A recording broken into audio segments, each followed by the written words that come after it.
السلام علیکم ورحمۃ اللہ وبرکاتہ۔ ناظرین، حال ہی میں برطانیہ کی ملکہ الزبیتھ کی ڈیتھ ہوئی ہے، شاید آپ کے علم میں ہو۔ تو یہ ملکہ 96 سال حکومت میں رہی ہے اور اس کی ڈیتھ ہونے کے بعد یہ طے پایا کہ 10 دن اس کی ڈیڈ باڈی کو رکھا جائے گا، 10 دن کے بعد اس کی جو تدفین کے ان کے جو رسومات ہیں وہ ادا کیے جائیں گے۔ تو ایک ویڈیو ہمیں ملی ہے جس میں ملکہ الزبیتھ قرآن کریم کی تلاوت سنتی ہوئی نظر آتی ہے۔ تو آیا ایک غیر مسلم خاتون جس کی ڈیتھ کفر کی حالت میں ہوئی ہے اور وہ اپنے زندگی کی حالت میں قرآن کریم سنتی تھی، تو کیا اس کا آخرت میں جنت میں جانے کا کوئی ذریعہ بن سکتا ہے؟ تو آئیے ڈاکٹر صاحب سے سنتے ہیں کہ کیا ایسی خواتین جنت میں جائیں گی یا نہیں۔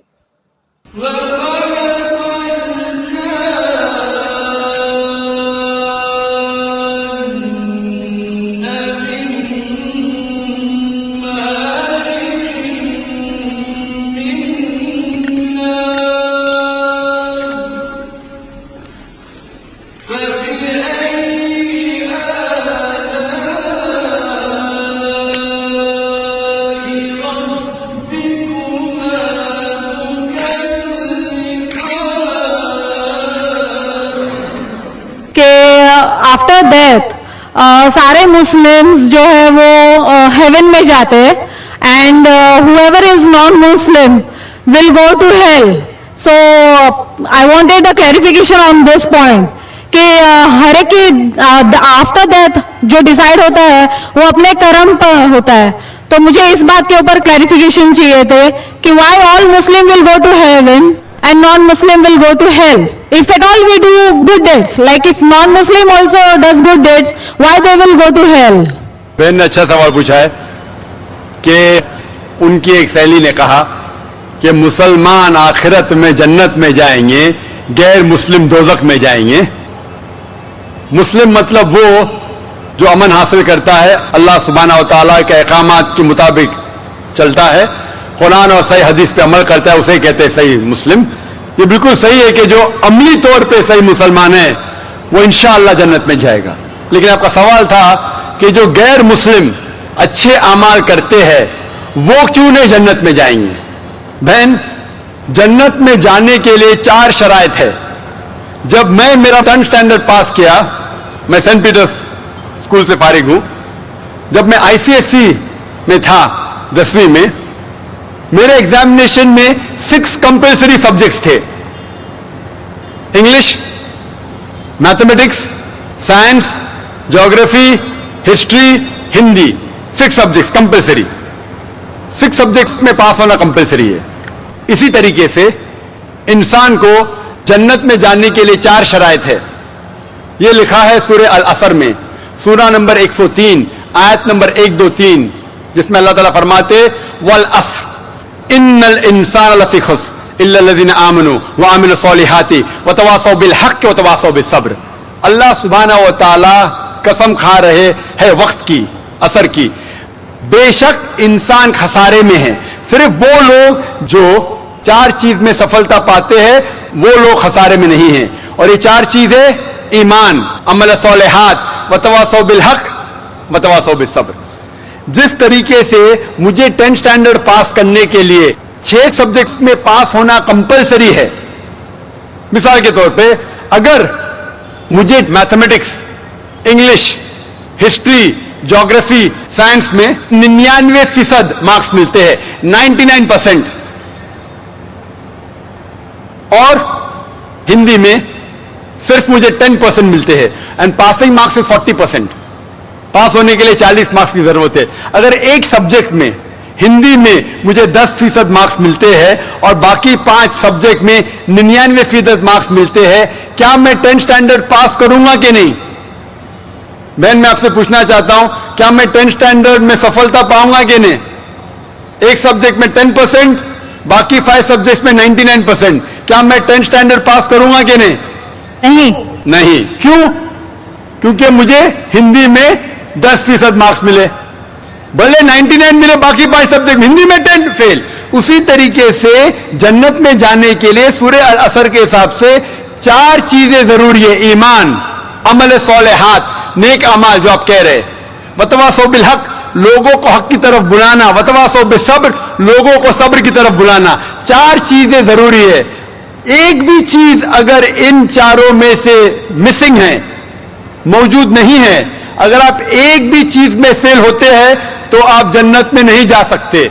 अगर आप कहते हैं कि आप अच्छे इंसान हैं, आमाल में आप बहुत अच्छे अमाल करते हैं, मान लो आपको 99 मार्क्स मिले अमाल में, 99, लेकिन ईमान में तो आप फेल है।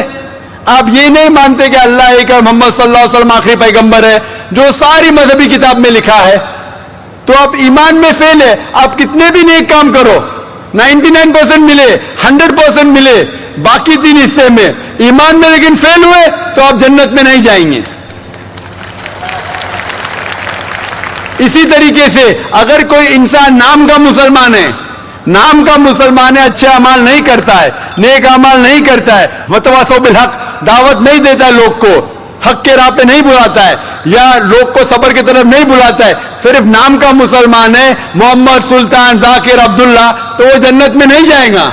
उसे जन्नत में जाने के लिए ईमान, अमल सालिहात, वतवासो बिल हक, वतवासो बिस्सब्र, चारों चीज की जरूरत है। इसीलिए आप अमाल कितने भी अच्छे हैं, अगर ईमान नहीं है कि अल्लाह एक है और अल्लाह के अलावा किसी की इबादत नहीं करना चाहिए, और ईमान नहीं है कि मोहम्मद सल्लल्लाहु अलैहि वसल्लम आखिरी पैगंबर है, तो आप जन्नत में कभी भी नहीं जाएंगे। बहन, क्या आप मेरे जवाब से सहमत है? Yes. Thank you for clarifying the point. मेरा सवाल ये था कि इतने सालों से जो हमारे रिलीजियस बुक्स आए हमारे पास और हम लोग स्टडी नहीं कर पा रहे, जो आज आपने प्रोग्राम लिया, जो वेद गीता में से बताया हमें, आज मैंने अभी पढ़ना शुरू किया है, मगर इतने सालों से कोई पढ़ रहा क्यों नहीं है? आप इसके ऊपर क्या कहना चाहेंगे? भाई ने अच्छा सवाल किया है कि हम गैर मुस्लिम अपनी मजहबी किताब पढ़ते ही नहीं। मेरी तकरीर सुनने के बाद भाई साहब ने शुरू किया पढ़ना, तो क्यों नहीं पढ़ते? क्योंकि अक्सर दिगर मजाहिब के धर्म गुरु वो नहीं चाहते कि उनके मजहब के मानने वाले अपनी मजहबी किताब पढ़े। क्यों? क्योंकि अगर आप मजहबी किताब पढ़ेंगे तो ये दिगर मजाहिब के धर्म गुरु की दुकान कैसे चलेंगी? आप समझे? तो इसीलिए जो कुरान में लिखा है, सबसे बेहतरीन जिस तरीके से गैर मुसलमान से कोई मुस्लिम बात कर सकता है, वो सूरह इमरान, सूरह नंबर 3, आयत नंबर 64, तालौ इला कलमतिन सवाइम बैना बैनकुम, आओ हम उस बात की तरफ जो आप और हम में यकसा है। इसीलिए मैं जब तकरीर करता हूं, यकसानियत के बारे में करता हूं। मैं इख्तिलाफी तकरीर भी कर सकता हूं, लेकिन उससे कोई फायदा नहीं। मैं चाहता हूं कि आप हक की तरफ आए, और इंशाअल्लाह मेरी अगली तकरीर जो अगले शनिचर है वो है कि खुदा का तसव्वुर मुख्तलिफ मज़ाहिब में, concept of God in the major world religions. लोग धर्म गुरु ये नहीं चाहते कि उनके धर्म के मानने वाले अपने धर्म की किताब पढ़े। इसीलिए मैं कहता हूं कि हिंदू लोग, जो हिंदू है, मैंने लास्ट टाइम कहा था आजाद मैदान में जब लेक्चर हुआ था 2001 में, तकरीबन 7 साल पहले, मैंने कहा था गवर्नमेंट से कि गवर्नमेंट संस्कृत पे तवज्जो देना चाहिए। हिंदुओं को कहना चाहिए संस्कृत पढ़ो, अपनी मजहबी किताब पढ़ो, तो आप खुदा के और करीब आएंगे, खुदा के करीब और आएंगे, आप और हम में और भाईचारा बढ़ेगा। नाजरीन, आपने सुना है कुरान और हदीस की रोशनी में। मज़ीद ये कि अल्लाह ताला ने कुरान करीम में कई जगहों पर इरशाद फरमाया है, इन्नल्लज़ीना आमनू व अमिलुस्सालिहाति लहुम जन्नातुन तजरी मिन तहतिहल अनहार, कि वो जन्नत जो अल्लाह ताला ने बनाई है और उसके नीचे नहरें बहती हैं, अल्लाह ताला ने उन लोगों के लिए बनाई है जो ईमान लाएं और अमल सालिहा करें।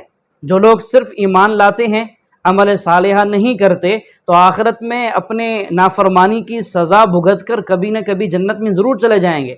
लेकिन जो लोग सिर्फ ईमान लाते नहीं हैं, सिर्फ और सिर्फ अमाल सालिहा करते रहते हैं, जैसा कि अभी हमारा टॉपिक है, चल रही है बात वो मलका के बारे में, तो मलका एलिज़ाबेथ, वो मलका अगर कुरान करीम सुनती थी या और नेक अमाल फलाही काम करती थी, लेकिन चूँकि इसके दिल में ईमान नहीं था, तो आखिरत में वो जन्नत में नहीं जा सकेगी, क्योंकि उसके अंदर ईमान वाली शर्त नहीं पाई जा रही।